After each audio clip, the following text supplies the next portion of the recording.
Good morning everyone and welcome back to the two-headed wolf gaming channel Last Epoch and what will most likely be the final episode from the Spellblade with the Shatter strike build, because up to this point I really feel like we've put together a really cool build. One that's really fun to play, can clear maps very easily, can fight most bosses without much of a hitch, and from here on out, if you really want to push from 100 corruption onwards, you have to go through the grinding steps of getting the best gear in slot with a focus on base critical strike chance. That's my recommendation. There are a few other ideas out there as well. However, the end game for me is not really that fun at the moment. You have to go through the same maps and fight the same bosses over and over again at higher levels of health, and that's not really that interesting for me. And let's say that wouldn't be much of a problem if I could get better gear faster. However, even going through the faction levels at this moment has slowed down significantly. It took me one character to get from level 1 to level 6, and it took me a secondary character to get from level 6 to level 7 naturally, and from here on out I would really have to grind these high level maps in order to get the rest of the reputation, and that is not as fun to me as going through the early game to the early late game. Because look at this stash. In this stash, I have almost only one of each of these unique items that I found through the games. Items which modify your skills significantly, give you all these combos, which are great. I really feel like the early game to the early late game of Last Epoch shines brightly. You have all of these skills that you can easily remove points from and rethink and reconfigure and have all these uniques which you put together. You throw in a few other pieces from the crafting, and overall that is really amazing to me. I don't want to grind for the best gear in slot when there's so many ideas out there that we could try out. My next build idea would be to make a rogue, probably a falconer, and focus on gear that gives us bees. And that sounds so stupid, but so entertaining at the same time that I want to do that instead of grinding for best gear in slot. However, of course, through this episode, we're gonna try some stuff out. We're trying to finalize this build, at least with the idea of what you might want to do going forward if you really want to sit down and grind for the best gear in slot. So we will do that. That's why I do these long talky videos, because I want to share what I've learned with you and hope that you learn from me as well, and maybe we share some information like you have so far, and we can get better at the game in the long run. It's just the beginning of the road for Last Epoch. There's much more from here on out. Let's start by looking through the passives, and I fully invested once again in Knowledge of Destruction, where we get increased critical strike chance by 70% and critical strike multiplier by 30%. And this is what we're gonna try out today. We're gonna see how quickly we can scale up that critical strike chance and how powerful it can get. We're gonna work on some crafting. But have this in mind, if you do not plan to work on critical strike chance and you want to focus on modifiers like cold damage, freeze rate multiplier, frostbite, stuff like that, you don't want to waste 10 points on this one, because going from 5% critical strike chance to 8% critical strike chance is not worth the 10 points. I could go even as far as saying it is a big mistake. You can do so much more with these points, so don't waste them. Pretty much, that's the theory. And then I spend the rest of the points in Arcane Shielding. We gain Arcane Shield whenever we hit an enemy in melee combat, and it stays with us for 4 seconds. And with 4 points invested, I get 8% reduced damage and 16 ward per second. That is pretty cool. It stacks only one time, but I feel like this is very valuable whenever we start hitting an enemy in melee combat when we are at our most vulnerable state. So this is really cool. I felt like I wanted to invest in it. You could also go with Shatter Aegis here, where it improves the effect of the shield by offering you 4% armor per arcane shield, and this is 4% per point invested, meaning that once you have invested 5 points, all of a sudden you get 20% more armor per shield. And this one has, the Shatter Aegis has also a secondary effect where max arcane shield stacks 4 times, meaning that you can get in total 80% more armor per arcane shield, or with the arcane shield, and that is really strong if you have a lot of armor. I don't, and it didn't really feel to me optimal to lose, because this also has a downside, the effect of arcane shield reducing the damage taken and the ward per second by 60%, even though it can stack up 4 times and thus you can equalize that effect. Somehow it didn't feel as valuable to me, mostly because I don't have a huge amount of armor, right? I'm only at 926 and that is not impressive. And with the rest of the points that I had, I went with Arcane Warden. I'm gonna keep adding this up because whenever we hit an enemy with elemental melee attack, we get this ward, and I feel like that is pretty good. As far as our active skills, for the Frost Nova, I just increased the area and the damage. These are the last points that I've invested. On the Shatter Strike, I went over here with Cold Steel. Shatter Strikes increase critical strike, deal more damage per equipped sword, so we get 60% more critical strike multiplier because we have 2 swords. I felt like that is very valuable, so I went with it. Over on this side, with Mana Strike, I went with increased area of effect and also extra mana gain. It doesn't offer as much as I thought it would, but I left it at that for the moment. For Enchanted Weapon, I picked Desperation. You deal increased elemental damage with melee attack proportional to how much mana you are missing when Enchant Weapon is activated. I felt like that is pretty good because sometimes this automatically casts itself. Sometimes we are using it when we are low on mana, and that is totally fine. And finally, with Frostclaw, I went down here with Cold Star. Frostclaw deals more damage, and its explosion deals damage in a larger area. These bonuses are doubled if you have at least 1200 ward, and it happens that we get 1200 ward quite often, so why not get that 24% increased area of effect and 6% more damage. I also thought about removing 1 point from this automatic elemental nova chance and maybe throw it in here, where directly casting Frostclaw causes it... Oh no, it's actually a direct cast. I thought that this might be automatically, but apparently it's only with direct cast. So maybe just go for a Frozen Sleeper where we get even more stacks of this Ice Spiral, because I see them happening quite often. We'll see. We might decide to do something else in the future. But now let's talk about something a bit more serious, and that is items. I luckily found another one of these belts with Weaver's effect, whatever it was called, I forgot the name right now. But I've grinded once again to get experience for another belt, and it actually turned out to be a bit more valuable than this one. The one that which we had before had 18 void resistance, which was really good, 35 ward gain on potion use, that wasn't that special because it only happened on potion use, and 154 increased elemental damage over time. Now we're doing Frostbite, but it's not my main focus to do damage over time, so this is not going to be that special. However, this one increases our physical damage by 26%. It might not be a whole lot that we're getting from these swords, but I still feel like it's good. 95 ward gain on potion use, it's even better than before, and even better than that, 100% chance to cleanse all ailments on potion use. That is perfect for us. 19% increased health, absolutely amazing, and 28% necrotic resistance. You know, that works for us as well. So overall, I'm really happy with this belt, better than this one for right now. I also found this unique, which I found special. I wanted to show it off to you. When you directly cast Elemental Nova 6 times without the second gap, so we really have to focus on the Elemental Nova, the 6th cast gains 340% increased area and 57 spell damage. And this also offers us 80% increased elemental damage, 104 mana, +1 to lightning, fire, and cold skills. This sounds so amazing, and it makes me want to do a build. Once again, why grind for the best gear in slot when you can find some items like this and make some really crazy builds?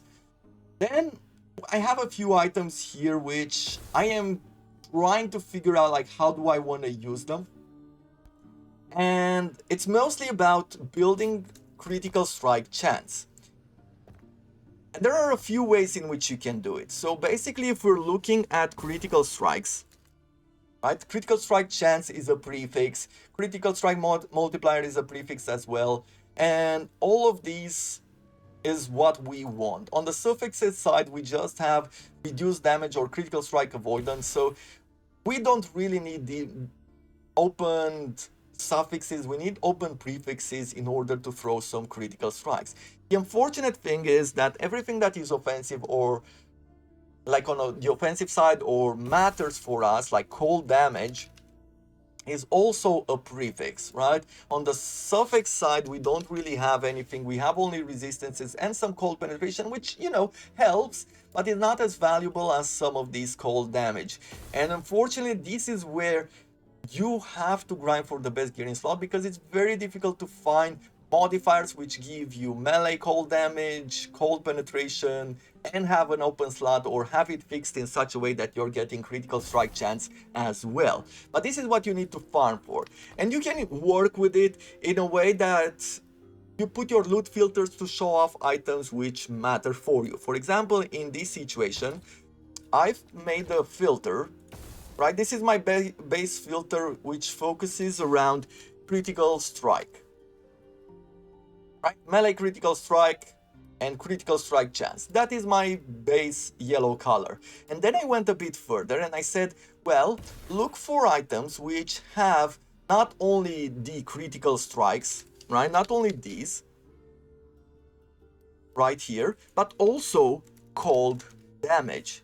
Right? So I put marks on those as well, and I said, if there is an item with at least 2 of these, show those to me in red. And why not, if the same affixes, there are items with 3 affixes from the same category, cold damage and critical strike chance, show those to me in blue, so that I can be super happy whenever I find an item which is really great and perfect for what I'm trying to do. And then I've done one more thing. I went even further. I've recolored this with black, and I said, hey, if you find one of these one-handed swords which offer me these modifiers, right? Base melee damage with increased melee elemental damage and increased speed for elemental melee attacks, and also these weaker swords, the crystal swords, which have the same effect but at a lower rate. If you find one of these with at least 2 of the critical strikes or the cold damage affixes, show those to me in black. I want to know if I found a really good item that fits perfectly for the Spellblade with the Shatter strike build. So that's what I've done here with the filters. You can make something like this yourself. Hopefully this is helpful information for you as well. But let's start working on some gear. Now I found this amulet gives me some void penetration, not that great. 16% increased critical strike chance, okay, that is good.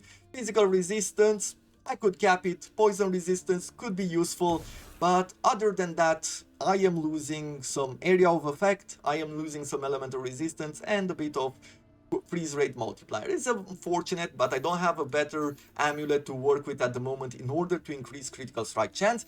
So what I'm going to do here is we're going to go in the amulet, and you can see that we can craft critical strike chance, right? So we can do this at the moment. I am going to try to craft tier 5, and hopefully we're gonna do it in such a way that we're not losing the entire potential. Unfortunately, I'm left with very little, so I am not gonna try to do anything else, any kind of modifier that removes or fixes a modifier or whatever, because I don't want to ruin it for right now. This one would give us 52% increased critical strike chance. So let's upgrade also the poison resistance because we need a bit more. And we've got it to level 5, maybe even increase the physical resistance. Great. So with this, we are now moving to 12% critical strike chance, and we're still good on resistances, where I don't really worry about changing this amulet for right now, and I feel like freeze rate multipliers we're okay on. The other thing that we can do here is, once again, lose on some freeze rate multiplier, some block chance there, and critical strike avoidance in order to throw these gloves in. They're not the best gloves, but they could increase our critical strike chance. Now, I'm not going to replace them just yet. I want to see how far we can push and increase some of this critical strike, hopefully with some of these swords, in such a way that throwing in these gloves, even though we're losing on freeze rate multiplier, it would offer us that increase which really matters to us. There's also things like this relic right here. However, I don't want to replace the one that I have running for right now, but still it could work with one of these as well. And let's see, as far as armors go, As you can see, mages, mystic plate of insulation, same amount of armor, a bit of critical strike avoidance, 10% of damage dealt to mana before health. That sounds really good to me in order to build a more tanky character. And this one has intelligence, necrotic resistance, and elemental resistance. So if we're ever running out of resistances, I am okay with replacing and losing some health in the advantage of throwing in some elemental resistance. But this one right here, I would really like to try out. As you can see, it's weaker than the armor that I have equipped. However, +3 to Shatter Strike and 108% increased cold damage. That sounds crazy to me. And I want to improve critical strike to a high level of critical strike damage, right? Because with 3 points, we could go here to Shatter Strike and we could actually maximize Cold Steel, getting 120% increased or multipliers, right? Critical strike multipliers per sword. So that's not only 120%, that's 240%. And I feel like that would make critical strikes really worth it. So we're gonna work on trying to craft this in a way that it's strong. Let's see, what would it do if I throw this in? It would pretty much maximize poison. We will need a bit of void resistance as well, hopefully. And we are losing about 4% from armor. It's a bit unfortunate. That's almost 300 points, as you can see here, going from 900 to 600. Unfortunate, but let's see if we can craft some stuff in order to make this a bit more impressive. Shatter Strike is at level 6, so this is not going to be replaced, or it's not gonna improve things in any way, shape, or form.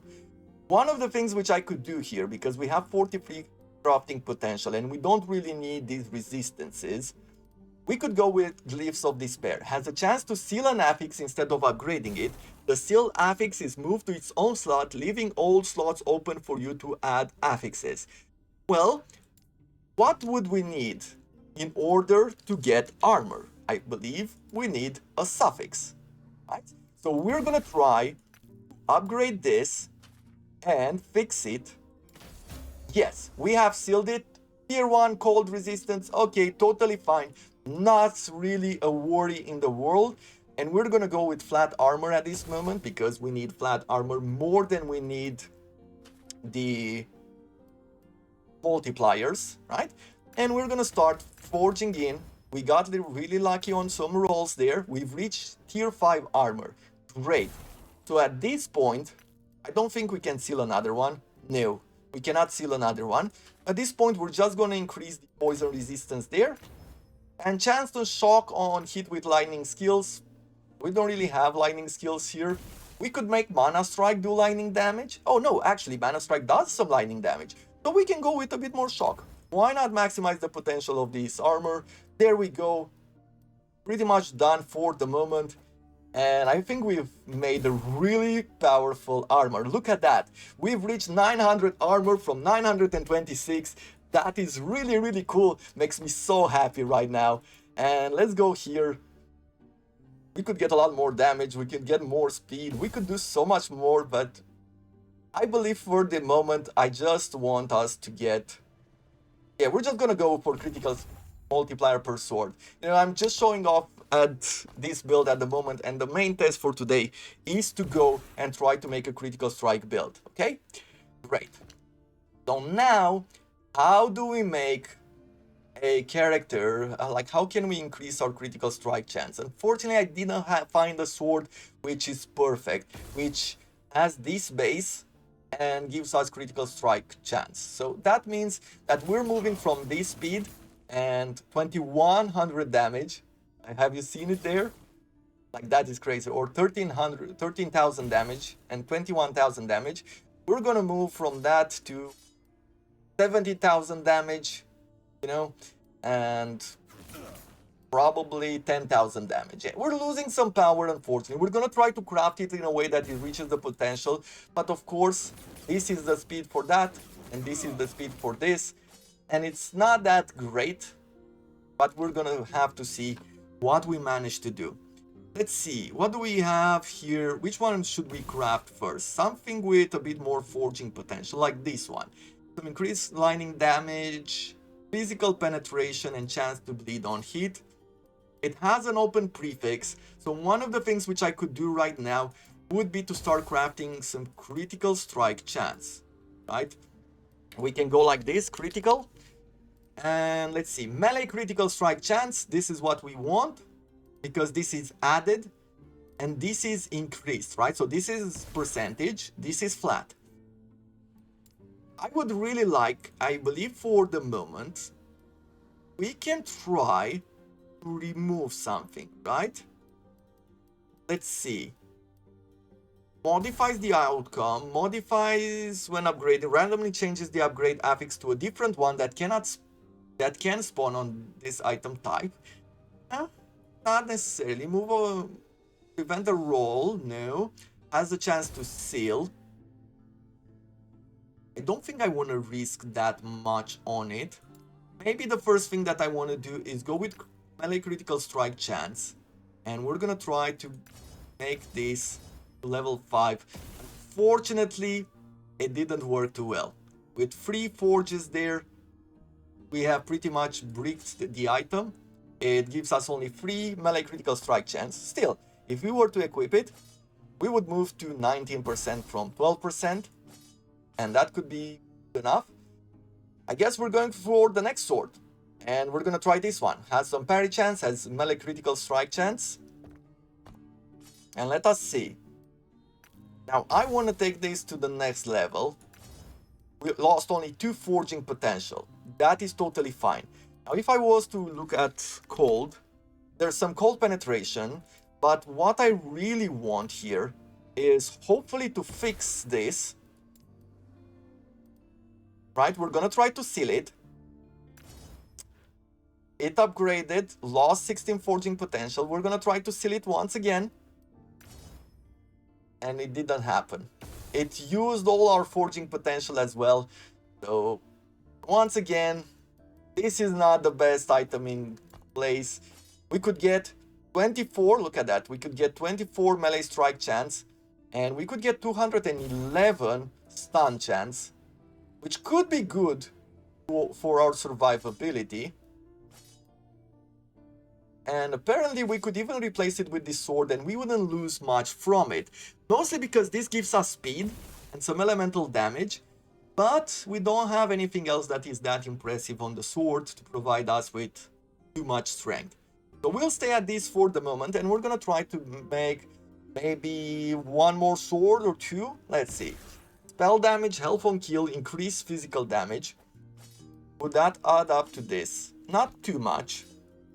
So I don't think I really want to waste the potential for it. This has increased melee damage, and I like this. Let's go once again. We're gonna try to do critical. This is pretty much the most important stat in our forging process at the moment. We're gonna try to get this. Good. Prevented.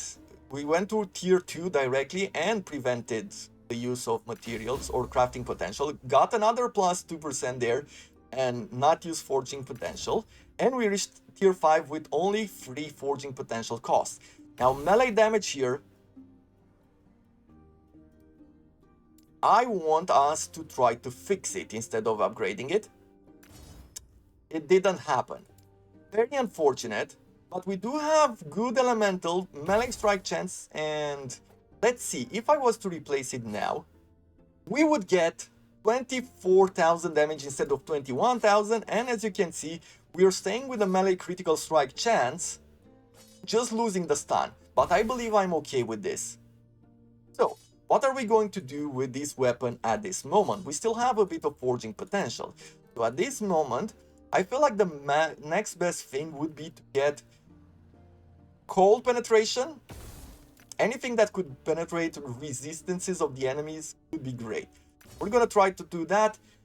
Unfortunately, we got a 3% and it lost all the forging potential. Bad roll there overall, but it still gave us 24% on melee critical strike chance.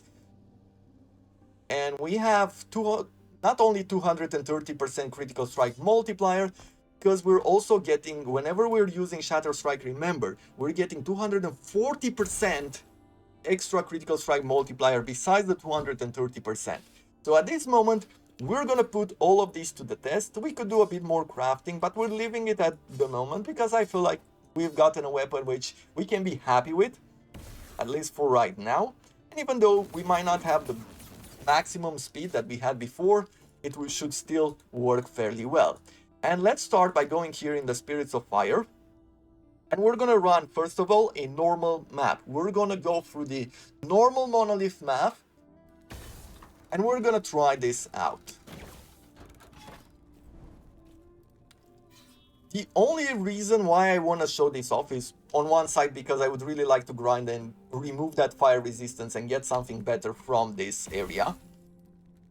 But the other reason why I want to show this off is because I am now at level 83, and the empowered monoliths are at level 100. So there's still plenty of farming that you can do here for a few levels of experience and trying to find some of that best gear in slot before you have to jump at higher challenges. And I felt like if you're going to spend time in a place where you'd like to look for a bit more experience, right, or grind until you get something really good that would make your experience better at higher levels, you're gonna do it by running quickly through these maps, right? So that's why we are here.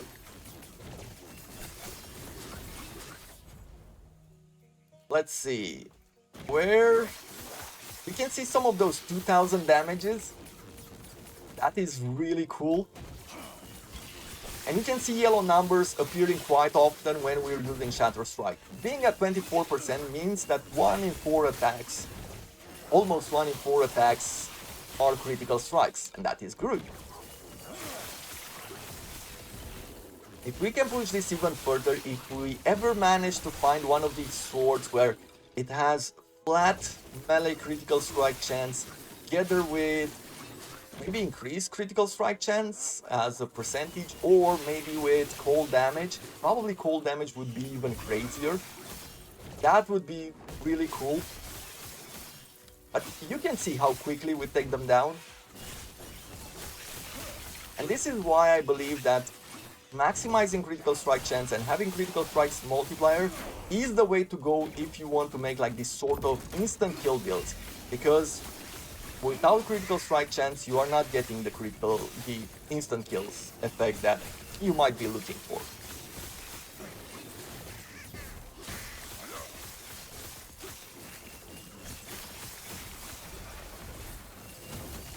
Marauder critical strike. What do we have here? Physical damage, some melee lightning damage, increase stun, and apply frailty. Okay, that's a normal sword, nothing that impressive. I have a filter on these sort of swords as well, just looking for base craftings. With this point, we're going to be continuously spending it, I guess, on ward. I could either go ward or we could go with intelligence. We could go with more damage as well. Yeah, let's do more ward for now. I have no better plan. Now let's run our second map and the empowered monoliths at level 100. We're just gonna try a map. Let's see, you have to look at modifiers. Of course, when you move into the empowered monoliths, until you find yourself better and better gear, you have to pay attention to some of the modifiers. Increase movement speed and damage at 15% is not really that bad. Enemies in range at half health. This can be troublesome, but not really. Enemies have 20% chance to chill on hit. Really not that interesting, especially as we do have resistances. But there are certain things, certain modifiers. For example, this one might be a bit weird. Enemies have 35% critical strike avoidance and 15% increased health. This might make them a bit more tanky, and thus have the chance to take you down if they mob up on you before you take them out. Enemies have 25% to all resistances. That reduces your overall cold damage. So you have to think, where do you want to go? And we'll start by going here with 20% chance to chill. Because even with the... like, this is a secondary modifier, right? It's a modifier on top of what you're already running with corruption, where enemies have 60% more health and damage. And that can already be quite tough. But let's see how our critical strikes manage to do in these maps. As you can see, the first attacks so far so good. You have to remember that going from normal monoliths to empowered monoliths also starts pushing your resistances and your defenses. One of the things which you have to remember with this build is that we are gaining most of our wards from melee combat. It's not natural. We haven't scaled a whole lot of intelligence up to this point, and there's not a whole lot of passives where they say that we are just gaining ward. What we're mostly doing is gaining ward through melee combat. But look at this, look how quickly we're melting this exiled mage. And that is awesome. With the right stuff, we have managed to get a bunch of multipliers, critical damage, and that killed it very quickly. Let's see, word gain on potion use, chance to buy, nah, nothing good there. This armor, 70% of damage reflected, that sounds pretty interesting, but other than that I don't really think I would wear anything like this. I was looking because it said prophecy fulfilled, something which I taken with defeating this kind of experimental mages or whatever they're called. However, on this occasion we didn't get anything good out of it.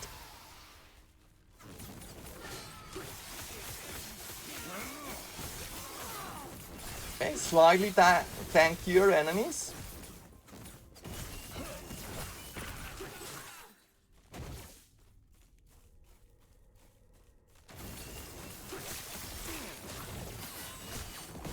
Well, let's see. How quickly can we take this one down? Yeah, it's working well. Of course, this one does not have the craziest modifier. Having one with 25% resistances would definitely feel very different.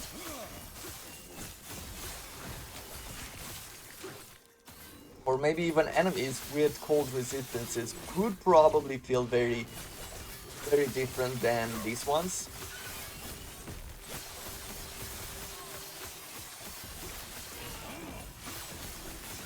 And whenever we have our critical strikes together with enchanted weapons, there's definitely such a huge difference in power that it's really enjoyable to play out and try out. Now let me try one more thing. If I'm looking at my gloves, this one has 66% increased critical strike chance. We would move from 24 to 30% melee critical strike chance, and there's another 50% critical strike chance. We would lose 3% block chance. That's about it, and a bit of armor. Let's see, can I craft anything on it which would make things better? I can't craft critical strike chance. Cold resistance is at tier 3. I could get a bit of health regeneration. Let's try to do this. Good, we've gained a few more modifiers. Let's try to fix this in order to open, or no, like before we try to fix and get armor, let's see if we can get a bit more either critical. Okay, we can't throw anything else. What about cold? Freeze rate multiplier and cold resistance.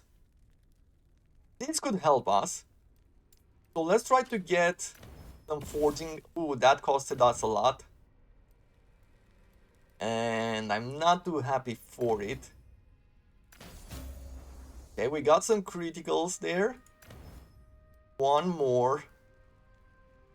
And I don't think I'll get the health regeneration just because I don't think we can gain anything else or enough. It would be such a long shot to get some armor on that. I think I'm okay with this. With this in mind, we have lost only what, 100? About 100 freeze rate multiplier and a bit of cold resistance. Doesn't matter because we have so much more. But look at that, we are now at 30% critical strike chance in melee and another 15%.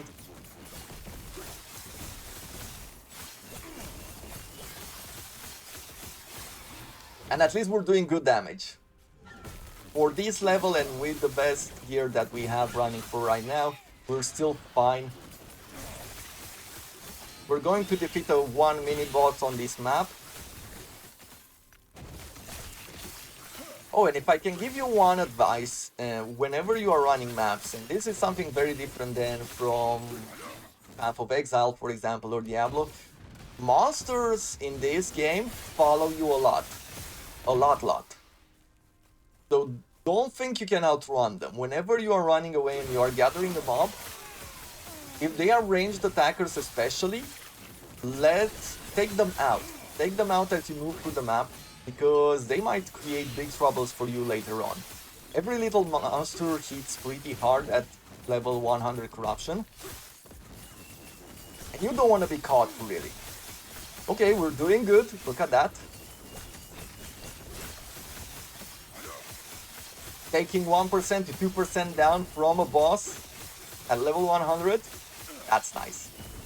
And I'm really curious to see a monolith boss, like empowered monolith true boss, and see how we're going to handle them in a second.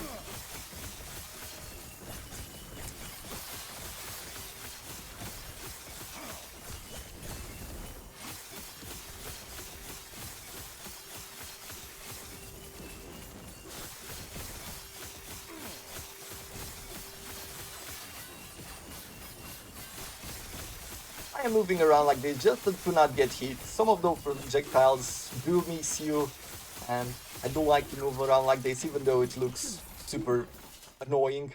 Lagon is unpredictable. There you go. He's trying. Level 100 map. Everyone. We managed to go through at 60% increased health. From there on out, it really depends on what you have as far as weapons go and how much in multipliers you have running with you. Because, as I said, if you're going for something like resistances, you're probably going to have a very different experience. You know, it's going to feel slightly slower than any other experience. Time to fight the boss at level 100. And let's see how we'll handle him. We have to take the monoliths down first, and luckily for us, seems like we're doing really good damage to them. And we also have a traversal skill. Having a traversal skill on this map is very useful because you can run away from the fog that is being summoned as soon as you destroy one of these vessels. And you can get it very quickly. Also avoid those spirits. Those can do a lot of damage to you very quickly. If you get hit by one, it's not that bad. If you get hit by all three of them because you are near the bot and you are taking him or hitting him in melee damage, those can kill you. Those three attacks put together can really destroy you. Now this first phase is not really all that impressive, but now the true challenge starts, right? Fighting in this arena. And there's always this sort of pressure to have a build work, right? Because I've been running with it, I've known its weaknesses, I've known its strengths, and there's also always this pressure of, you know, proving to you, showing to you the power of a build.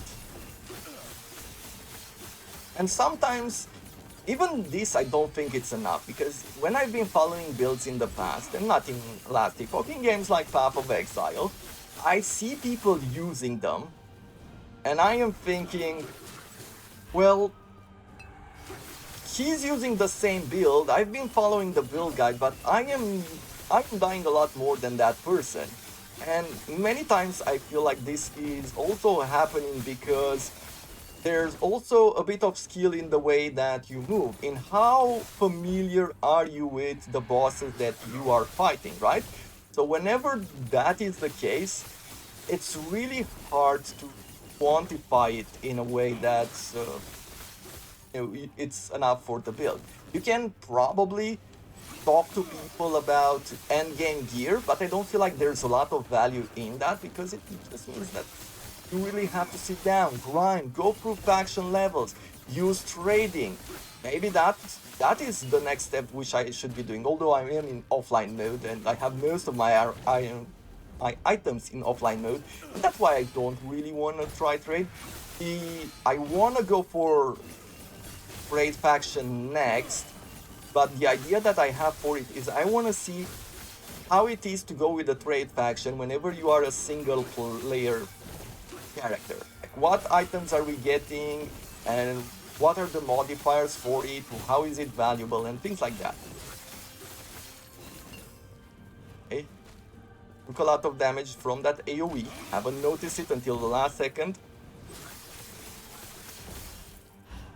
Okay, we can fight here in the back. Let me freeze him for a second.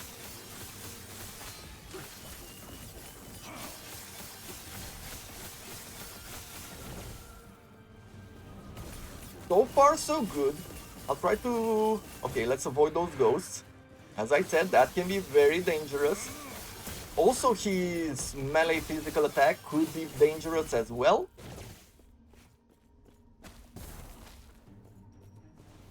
Okay, we'll avoid this. We'll get up close and personal. We'll avoid the ghost. I'll freeze him. Good. We're getting there. We're still doing good damage. Let's try to avoid. Yep. And those ghosts don't really have a lot of time. Like, it's cast instantly, so you can't really stop it. You could throw a stun in and hope for the best, but they will return either way, so if you miss before he does the summon, then you've pretty much done it for nothing. Let's see.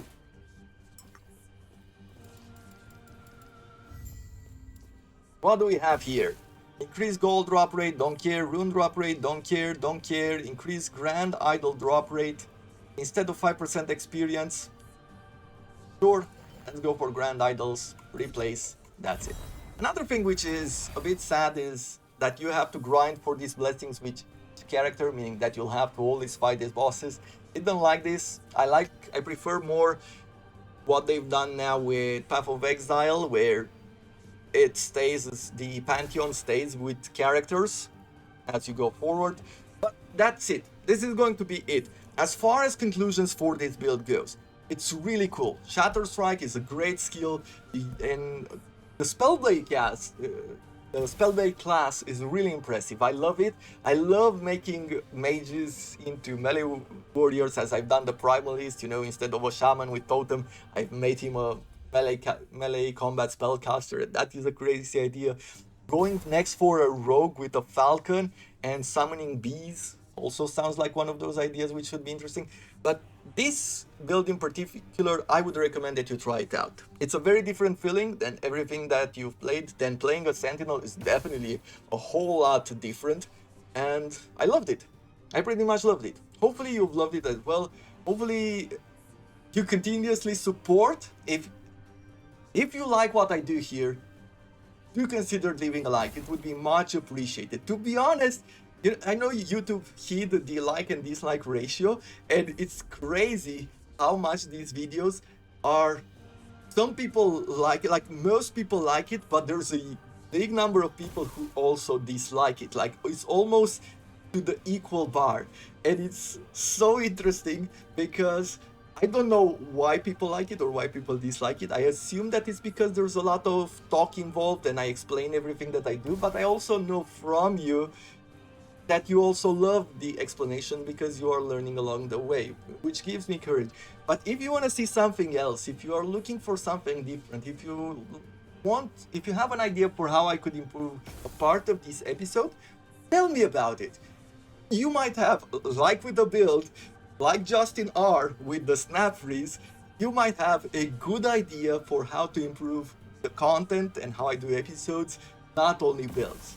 And with this in mind, really hope you have enjoyed it. Thank you very much for all the support, and until next time, until the next build, I wish you all to have a wonderful day.